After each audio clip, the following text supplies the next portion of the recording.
S'exprimer à l'oral devant un public ou une caméra peut générer une forme de gêne ou même le trac, d'autant que certains d'entre vous se verront pendant l'enregistrement de leur chronique. Mais ne tombez pas dans l'erreur de vous regarder en parlant. Il ne s'agit pas de vous, vous devez être l'humble serviteur de votre propos. À cette condition, et seulement à cette condition, le trac disparaîtra. Voyons comment Leïla se débrouille.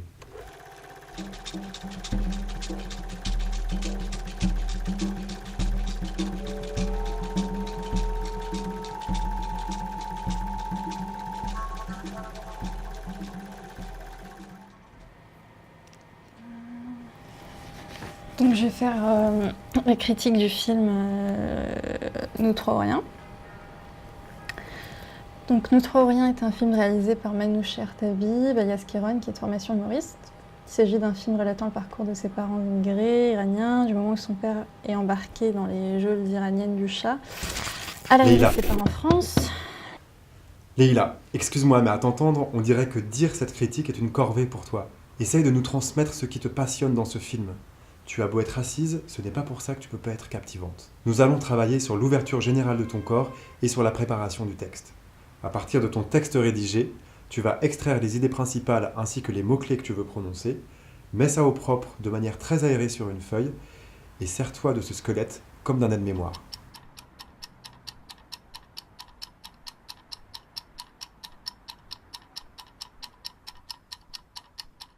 On va maintenant s'intéresser à ta posture.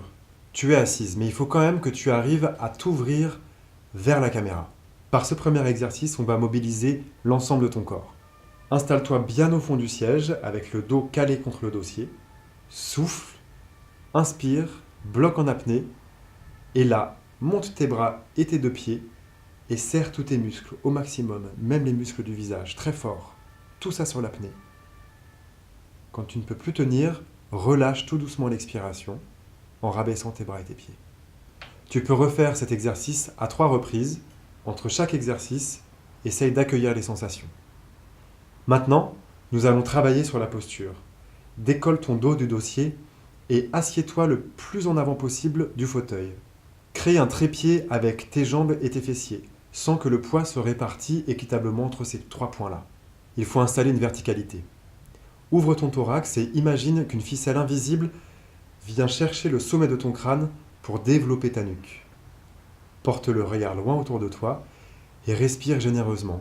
Tu peux aussi expérimenter des sons pour remplir la pièce dans laquelle tu es. Oh, wow, wow.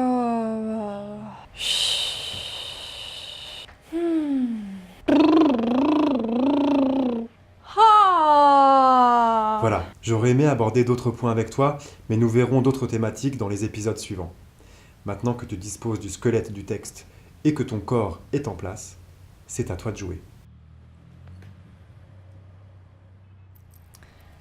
J'ai décidé de faire la critique du film Nous trois ou rien. Donc c'est un film réalisé par Manouche Ertabi, plus connu sous le nom de Kéron, qui est de formation humoriste. Et ce film, en fait, relate le parcours de ses parents. C'est un parcours très personnel, c'est un film réalisé à partir d'une histoire vraie. Les acteurs sont extrêmement poignants, notamment Kéron, parce qu'il joue le rôle de son propre père, et aussi Leïla Bekti, qui joue le rôle d'une femme forte, aimante et drôle, qui suit son mari jusqu'en France, dans l'exil, dans une épreuve assez difficile. Au départ, ce couple est engagé en Iran dans un contexte particulier. Il milite pour les droits humains, pour la question de la liberté et des démocraties. Une fois arrivé en France, ce même couple va militer pour des questions qui sont finalement pas si éloignées des questions initiales pour lesquelles il militait, à savoir l'intégration sociale des jeunes en banlieue, la question de la précarité et plus globalement de la jeunesse et de la culture. C'est un récit qui fait écho à ce que l'on peut voir quotidiennement dans l'actualité, donc la question des réfugiés, des frontières, de l'immigration. Et on arrive à en parler de façon légère, sans pour autant être dans le larmoyant et dans le dramatique, et c'est vraiment ce qui est positif. On parle d'immigrés, d'histoire, et le deuxième point que je retiens, c'est qu'on parle d'une immigration qui est peu connue, celle qui nous vient du Moyen-Orient. Donc c'est un film que je conseille aux familles, il faut y aller en famille, avec les amis, il n'y a pas d'âge, il n'y a pas de scène choquante ou difficile à voir. Donc n'hésitez pas à aller le voir en famille ou avec tes amis. Et sur ce, je vous dis à bientôt.